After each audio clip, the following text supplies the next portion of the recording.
Hi everyone, and welcome to episode 37 of Minecraft Stoneblock. I am Mark, and I'm once again over in the mining dimension to show you a couple changes I've made to things on this side of the world before we get into today's project. The first thing I wanted to show you was I've changed up a bit how our EMC gathering works. Before we were dumping everything into this chest and it was sending everything to our energy condenser over in our energy ball room.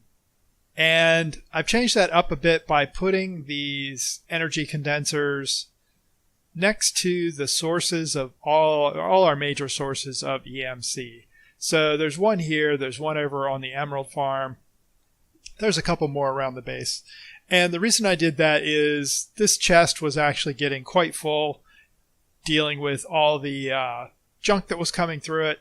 And so this, putting these energy collectors or condensers out in the field sort of reduces the amount of stuff that's flowing through. And you can see our dragon egg farm is off, but it's still running at its slow pace. So this is slowly accumulating EMC in the background. We're going to be doing stuff today, so I didn't want to leave it running because it is causing some serious lag. And this is same thing. It's running in the background. We're slowly creating EMC here. And up here, our void ore miner is still running along and producing resources for us. And the excess resources are all getting funneled into another energy collector and energy condenser. I keep calling them collectors. That's wrong. And that is all also ending up over in our central storage. So the other thing I did was, since we're planning on making dimensions, and dimensions require a lot of power, I went ahead and made the tier 6 solar array, and I filled it with the highest level solar panels or solar cells that we can make. And so this tier 6 array is kicking out a good deal of power. How much? 1.8 million RF per tick. So we have plenty of power for whatever we need to do. I remember back when we first built this little solar panel, I thought, hey, yeah, this is producing 84K RF per tick. That's pretty good. So no more. I don't believe anything else over here has changed. I want to make one more quick stop on the way to our project for today, so I'll be right back in a second. Okay, just a quick stop down in the storage room area. This is another one of those setups I was talking about where we have all our resources coming in from our void ore miners, and most of those are getting pumped into here now. And you can see this is slowly ticking up, and occasionally we send an energy condenser onto our fusion or our Powerball room with our main storage, EMC storage. And this is the same thing. This is all, I'm not sure where this is coming from. I don't remember. What are you? Oh, that is the chicken farm. This ender chest is actually emptying so fast that you can't even see it. So, but we are getting stuff in here. There you go. Nice burst. So on to the fusion crafting room, and I should settle on a name for this place where we're going to take on today's project. And if we take a quick look over here, we can find out that we have a total of 5 infinity catalysts stacked up here.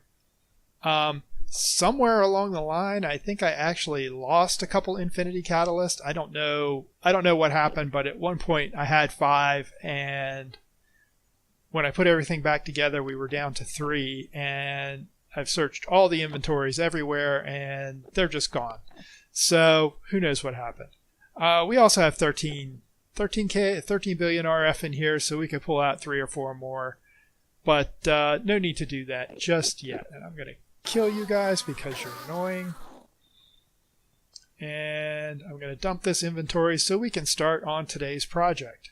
And I mentioned last time we were going to work on dimensions, and I've gone ahead and done the grunt work of setting up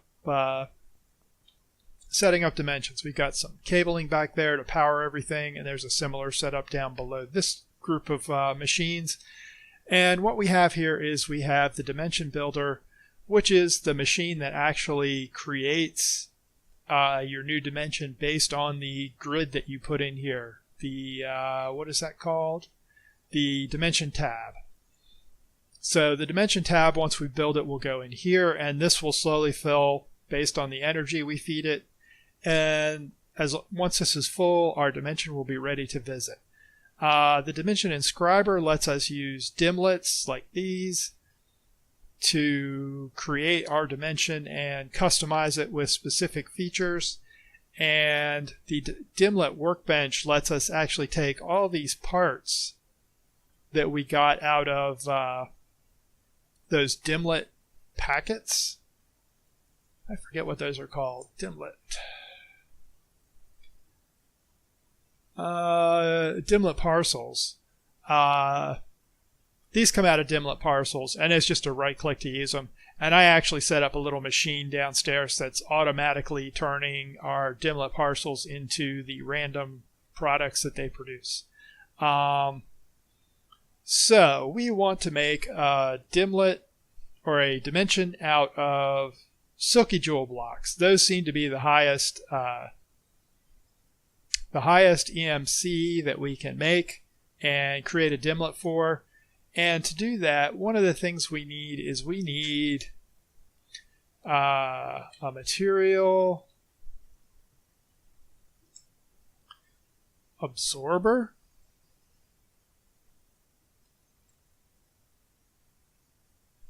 I thought I had made one of these, but I guess not. Could have sworn I made one of these. Oh well. So the material absorbers, like all these recipes for the dimension stuff, the base recipes, most of them they all need a machine frame, but the rest of the stuff is all pretty trivial, which is why I went ahead and made all this stuff. So the way the material absorber works is we need to grab some silky jewels, and I went ahead and made the silky cloth, which we make into silky jewels, which we make into silky block of jewel. And the recipe for this is really simple. It's string and gold, I think, is all. So I'm going to take a couple stacks of these out. And what we do is we lay these down.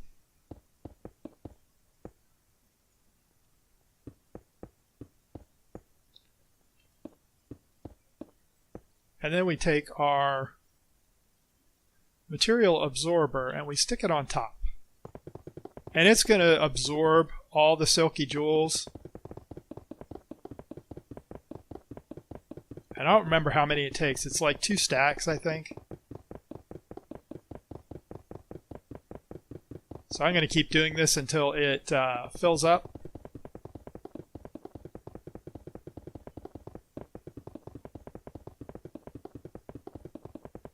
Shouldn't take 2. There we go.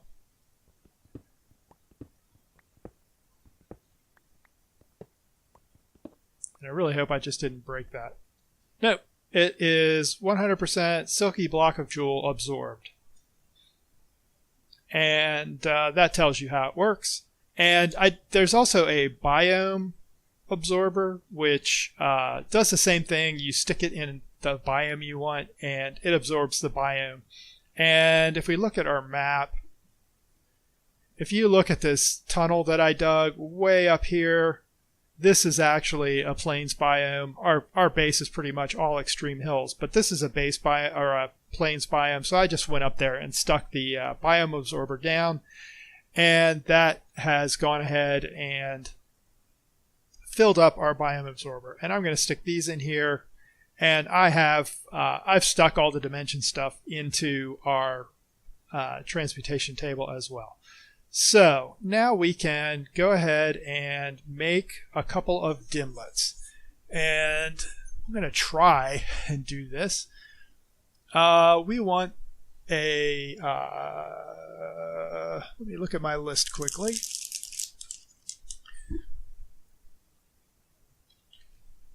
So we want the planes dimlet.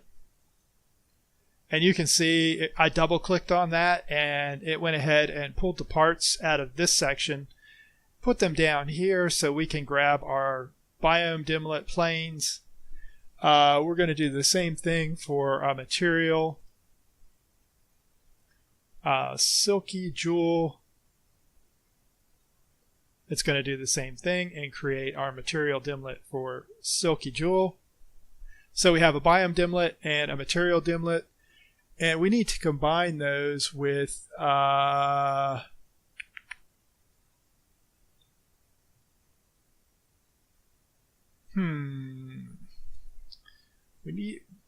we have the effects. Effects are basically the atmosphere or stuff like poison effects or poisonous atmosphere, wither effects and things like that. So we want effect none. We don't want any land features, so I think what we want is the terrain type.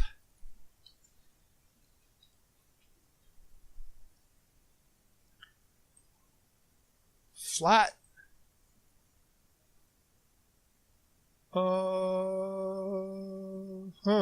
Why can't we make that? See what this actually wants. Oh. This is just a crafting recipe. How odd.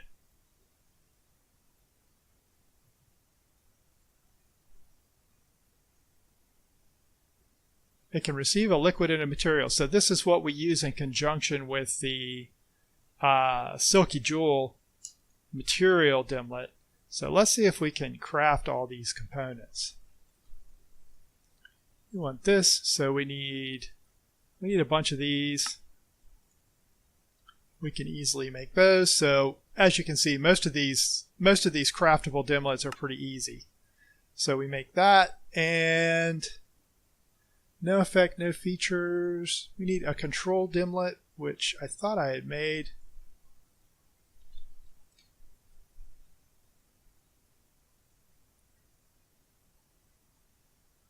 Single. I think this is the one we want. Let's see what it takes. So we need a redstone comparator, and then the control dimlet single, which we can just make. I think that's everything we need. So we go to our dimlet creation tool, and this is where we add our dimlets to create our dimension. So I think we can put that in, and we can put. I think we do these last, though.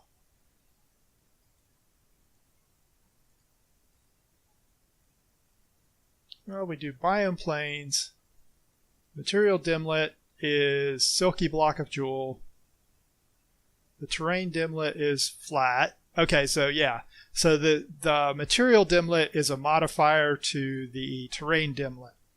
So our biome is going to be planes. Our material is going to be silky block of jewels, which is modifying the terrain of flat. And then we can add a single controller dimlet here. I don't know if this has to go with that. Let me do this just to make sure. So the biome dimlet planes is paired with the controller dimlet single. I'm not sure that. I think as long as this is in front of this in the list, it works. And then we can add our effect and our feature. And I'm not sure if this will tell us. It will not. So that should be our dimension. So if I do store, this is going to cost 400k RF per tick to create, and then it's going to cost 100k RF per tick to maintain. So I can pull that out, and I'm going to throw that in the dimension builder. And this is just going to start sucking down power and slowly create our dimension.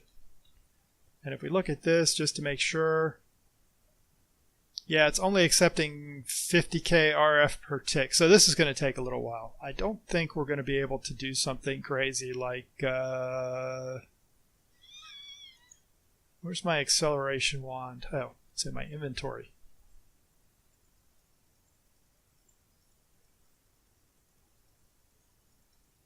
Maybe? I don't know that that's 6.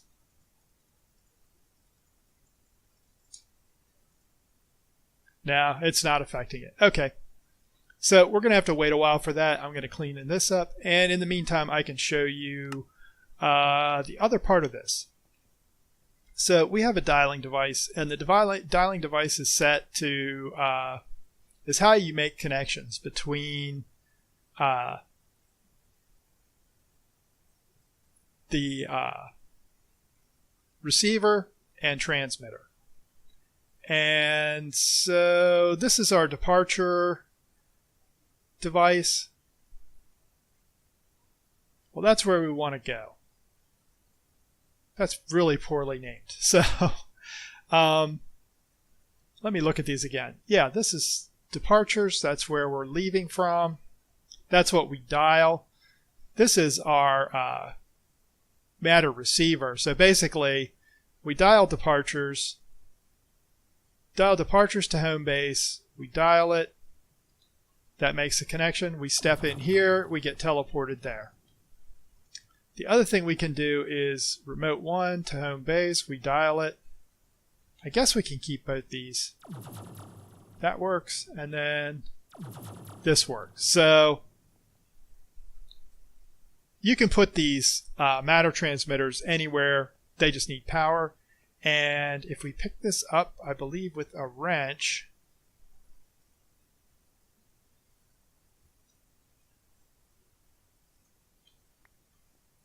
if we take this over, there's no power there. Someplace with power. Yeah, there's power here. If I stick this here, well, that's a really awful place. If I stick this here, another really awful place. Wow. I have no place with convenient access to power. How about we go downstairs for a minute? Is there power down here anywhere? There is. I think I can just stick this here. Yeah, that's connected. So if I jump on this, we're back upstairs. So that's the theory behind this. And when you teleport to a dimension, there's already a receiver in place. So you can dial it once the dimension is created and ready to use. And I am actually going to... I'm going to interrupt that dialing because we don't really care about this. And at this point, where are we here? We're at 29%. Okay. I'm going to wait for a minute, let this finish charging up, and I'll be right back. Okay, we are about at 90% on our dimension, and I've gone ahead and made a few things that we're going to need to take advantage of our new space, and I need a couple more things. Yeah, we do have one. Okay, so my plan is... Well, we need some item conduits too. That should be enough. Gonna go ahead and craft some more of these just to have them handy. So my plan is, once we get over to a new dimension, to use our builder and the quarry card to go ahead and start harvesting our silky jewels. And that's going to do a good job of that. And we need to have a lever to keep the quarry running. We need power, so I've got a couple power points. Got some conduit. We also have our matter transmitter, which is dialed back home so we can get back here when we want. And that's going to take power too, which is why we have 2 points.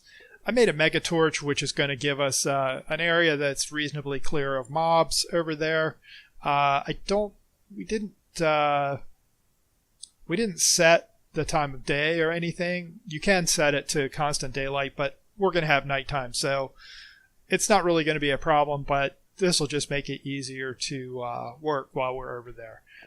We have an ender chest that's going to send our outputs back to our EMC collection system, and I'm going to stick an energy condenser over there, so we're bringing back something. We're sending back just energy condensers. In fact, I'm going to take 2 energy condensers. So we have one we can put in the energy condenser to tell it what to make.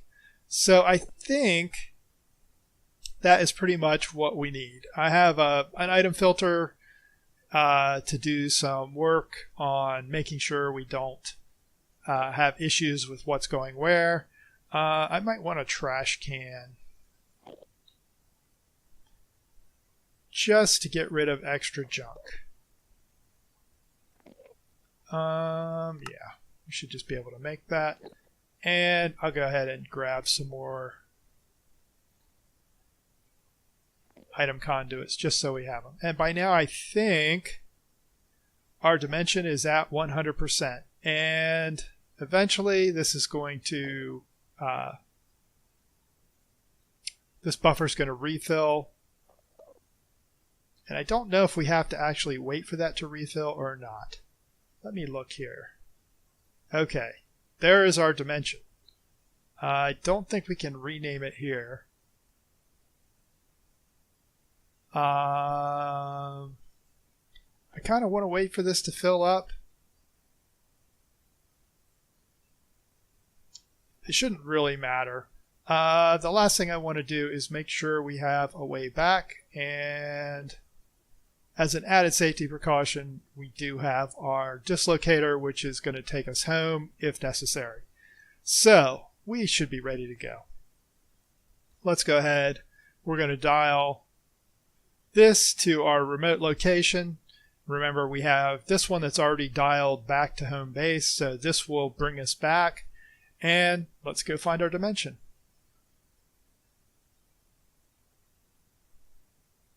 And hopefully not crash.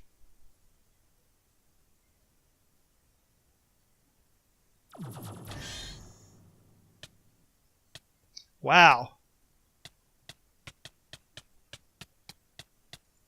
Not sure what happened there.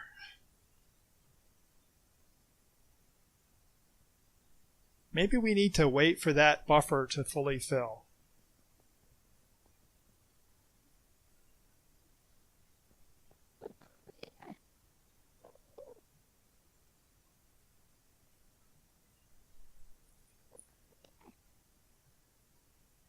Is this actually going up?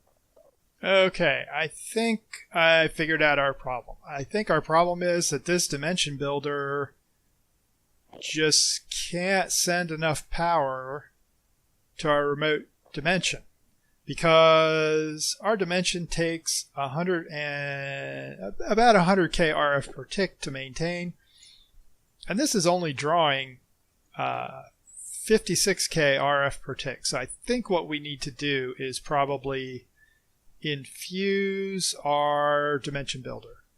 And infusing the dimension builder, if we look at the block,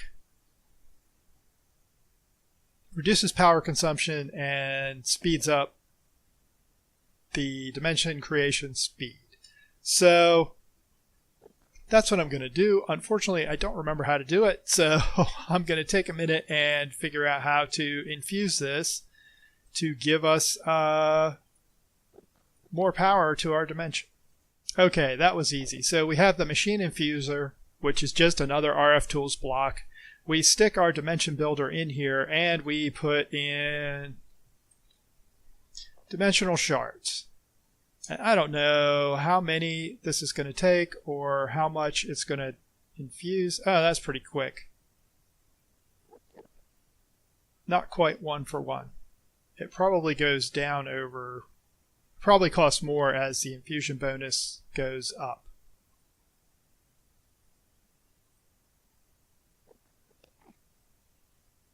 One stack got us to about 25%. See if we can add more. We cannot. So that is done. So let's grab our, whoops, that's not what I want. I want this. Stick you there.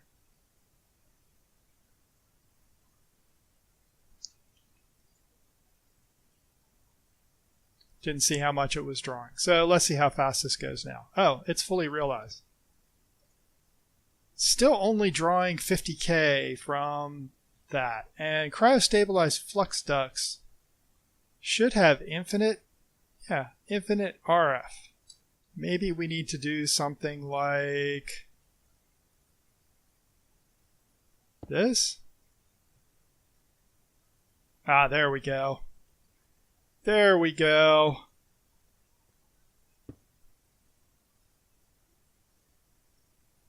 Unfortunately, I think that's all our cryostabilized flux ducts.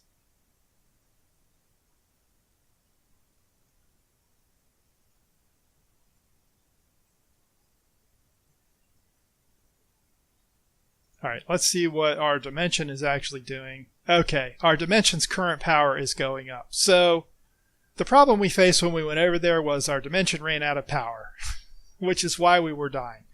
So all I had to do was add some more inputs to our dimension builder so it has a net positive dimension. And you can see it's going up here. So we have a buffer and we have plenty of power because we're still, plus 1.8 or 9 million RF per tick here. So we're not going to run out of power. And this is all chunk loaded. I'm 99% sure. Yep, it's all chunk loaded. So once we go over, we shouldn't have a problem. So, knock wood, this time everything will be stable. I'm going to grab some conduit, if I can spell it. I'm going to grab some of this energized conduit just to make sure we have enough cabling for the other side because we need to hook up the builder and we need to hook up the transmitter receiver. So let's head on over and see if we die again.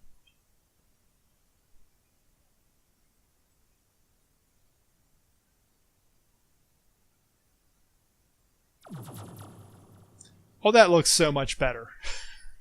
We are not dying. So, first things first, let's just throw down our Megatorch so we don't end up with monster spawning on us. And this is all Silky Jewel. And the next thing we need to do is go ahead and put down our transmitter.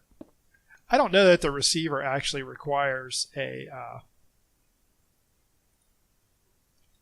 power. Let's find out. So there is our matter transmitter that's sending us back. I'm going to go ahead and use, I guess I'll just do, that. So what did I call this? This doesn't have a name. Silky. And we'll also call this Silky. So now we can identify these in the dialing device easily, and I'm also going to put a flux point on here. We'll go ahead and set that to our power network, and we're going to call this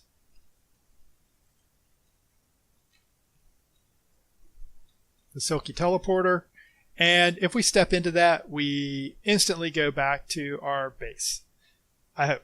Because that's where we left it. Yeah, it's dialed to home base. You can see right there. So, we're ready to do some mining. So, I have our builder handy here. Let's stick our builder here, I guess.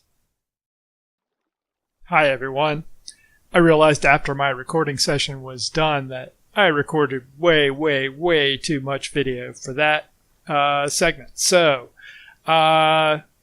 I'm going to break the episode in two and call this the end of episode 37.